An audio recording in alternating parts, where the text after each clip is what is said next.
கட்சியின் ஆதரவாளர்கள் இறந்ததுக்கு இரங்கல் தெரிவிக்கிற நிகழ்ச்சியை கரூரில் நடத்துவதுக்கு அனுமதிக்காத ஆட்சி தான் திமுக ஆட்சி என்பதை நாம் எல்லாம் பார்த்தோம்.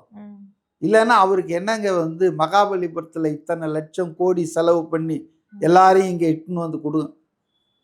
என்ன வேற சொல்றாங்க, இங்க நடத்த இடம் கொடுக்காம விட்டுட்டு என்ன சொல்றாங்கன்னா, கரூருக்கு வரவே இல்லைன்றாங்க. அவருக்கு அனுமதி கொடுத்தீங்களா நீங்க? ஒரு பக்கம் அனுமதி மறுப்பது, இன்னொரு பக்கம் அதையே காரணமாக்கி அவர் மேல குற்றம் சுமத்துவது. அதனால திமுக விஜய் பார்த்து மிக அதிக அளவில் பயந்து இருக்கிறது. அது தான் அதிகாரத்துக்கு வருவதை அவர் தடுத்து விடுவார் என்று நம்புகிறது. அதன் காரணமாக அவரை செயல்பட விடாமல் முடக்குவதற்கு எல்லா வேலையும் செய்றாங்க. சம்மர் வந்தாச்சு. What's your plan for this holiday? GT Holidays, South India's #1 travel brand.